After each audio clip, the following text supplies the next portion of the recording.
Recently Iran के supreme leader ने भारत में माइनॉरिटीज को लेकर एक खराब कमेंट कर दिया, जिसके बाद भारत ने ईरान को ऑफिशियली एक स्ट्रॉन्ग रिप्लाई दिया है। ईरान के सबसे ताकतवर व्यक्ति, वहां के सुप्रीम लीडर ने एक ट्वीट किया जिसमें उन्होंने तमाम जगहों पर मुस्लिम्स की सफरिंग का इशू रेस किया। ऐसा करते टाइम अननेसेसरीली उन्होंने भारत को गाजा और म्यांमार के साथ क्लब कर दिया।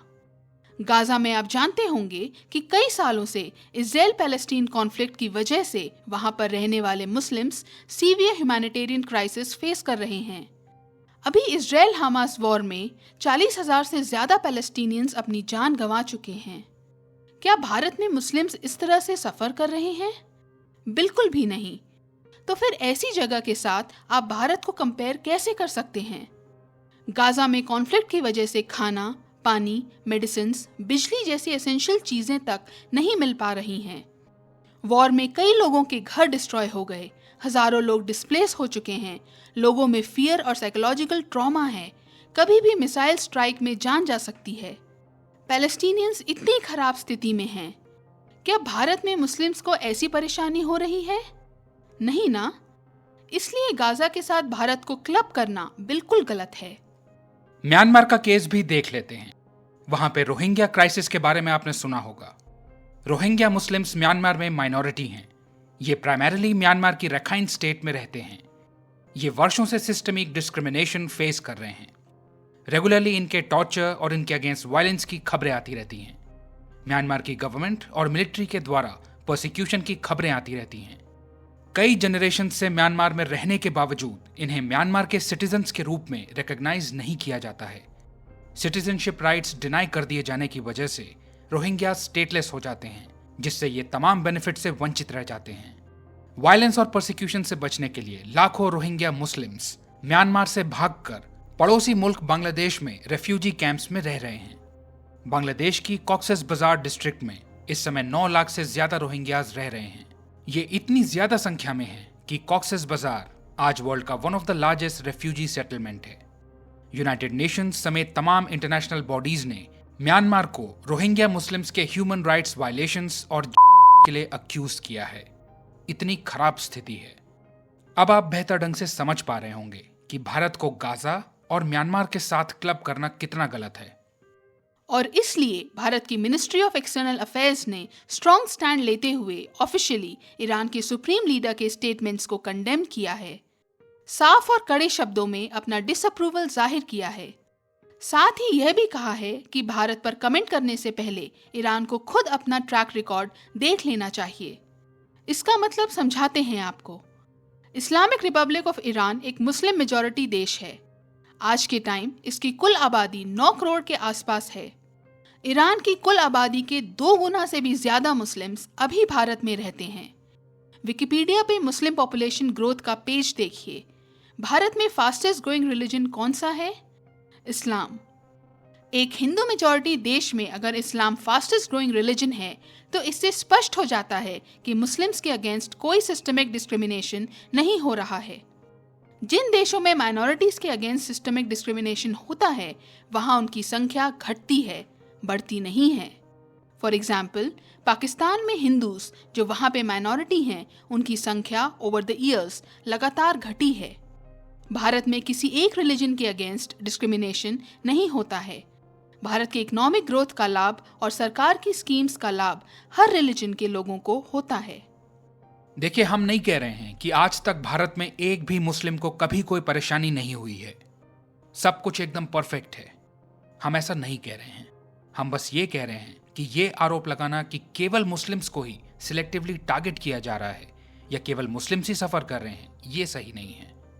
नो डाउट बीच बीच में ऐसा हो जाता है कि लॉ एंड ऑर्डर सिचुएशन खराब हो जाती है और मॉब लिंचिंग जैसे कुछ हॉरिफिक इंसिडेंट सामने आ जाते हैं।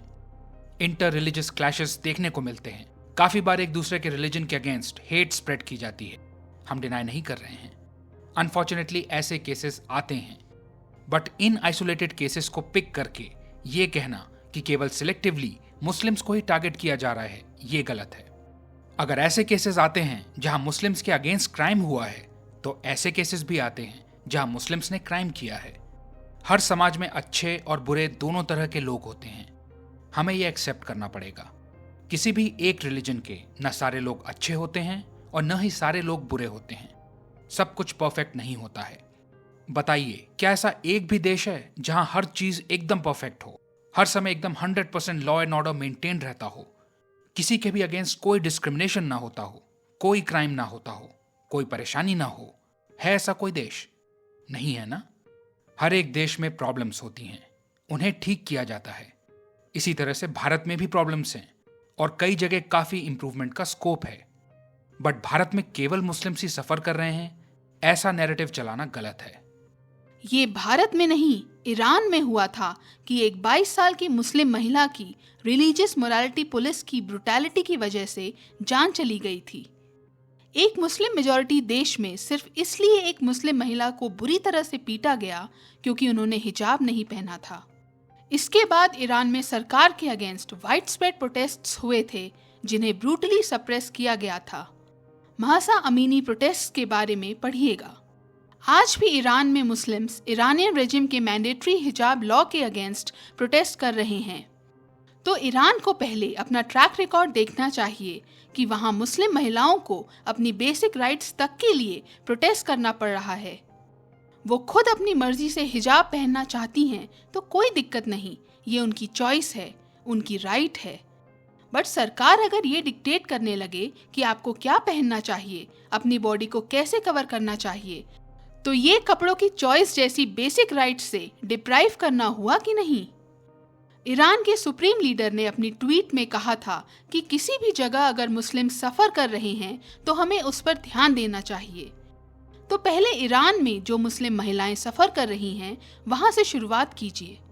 जब इसे एड्रेस कर लें तो फिर ईरान में ही जो सुन्नी मुस्लिम्स माइनॉरिटी में हैं उनके अगेंस्ट रिलीजियस, सोशल और पॉलिटिकल स्फीयर्स में जो डिस्क्रिमिनेशन होता है उसे एड्रेस कीजिए। ईरान शिया मेजॉरिटी देश है और वहां का पॉलिटिकल सिस्टम शिया क्लेरिक्स और ऑफिशियल्स के द्वारा डोमिनेटेड है। तो सुन्नी मुस्लिम्स को वहां पे पॉलिटिकल मार्जिनलाइजेशन फेस करना पड़ता है। ये फैक्ट है कि ईरान में सुन्नी मुस्लिम्स को तमाम रिलीजियस रिस्ट्रिक्शंस फेस करने पड़ते हैं। उनके कई बार रिक्वेस्ट करने के बावजूद आज तक ईरान की कैपिटल तेहरान में एक भी सुन्नी मॉस्क नहीं बन पाया है। ईरान की बाकी जगहों पर भी सुन्नी रिलीजियस इंस्टीट्यूशंस बनाने पर सीवियर रिस्ट्रिक्शंस हैं। ईरान में सुन्नीस के against tight government control, surveillance और कल्चरल सप्रेशन की घटनाएं वेल डॉक्यूमेंटेड हैं। तो सुन्नीस भी तो मुस्लिम हैं, उनकी भी तो राइट्स हैं।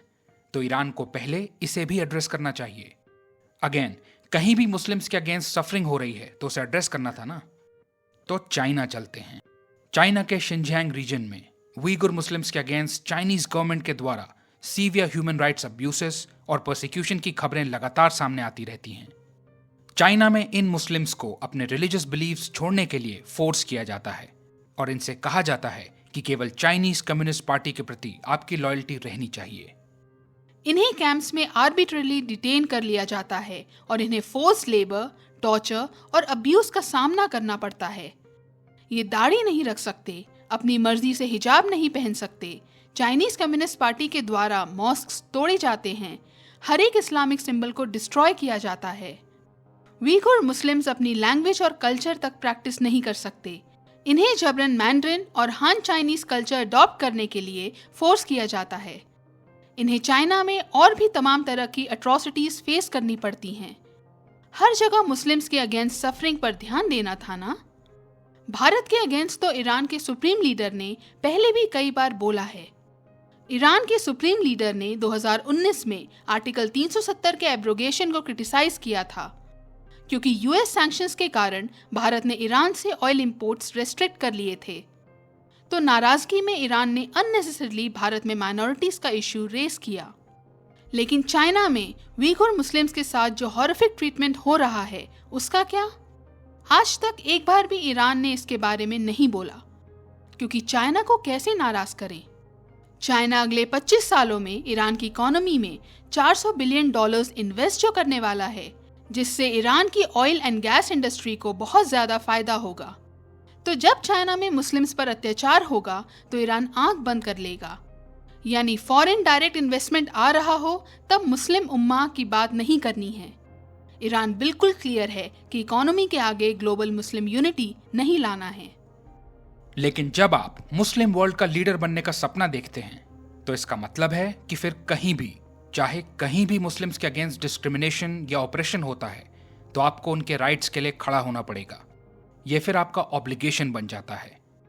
ऐसे सिलेक्टिवली और रैंडमली किसी एक देश का नाम ले लें और किसी और देश के बारे में बिल्कुल चुप रहें, यह नहीं चलेगा।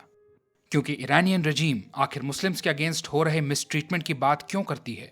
इसलिए ना, ताकि उनकी अपने देश में पॉलिटिकल स्टैंडिंग मजबूत हो। मुस्लिम्स जो उनके देश में मेजॉरिटी में हैं, उन्हें मुस्लिम राइट्स के कॉमन कॉज के जरिए यूनाइट किया जाए, उनका सपोर्ट प्राप्त किया जाए, है ना? ऐसे ही तो पॉलिटिकल इन्फ्लुएंस बढ़ाया जाता है। तो अगर ईरानियन रजीम मुस्लिम्स के अगेंस्ट डिस्क्रिमिनेशन को लेकर जेन्युइनली कंसर्न्ड है तो फिर वो हर कहीं पर हो रही मुस्लिम सफरिंग की बात करेगी, क्योंकि तब मुस्लिम राइट्स उनके लिए प्रायोरिटी होगी।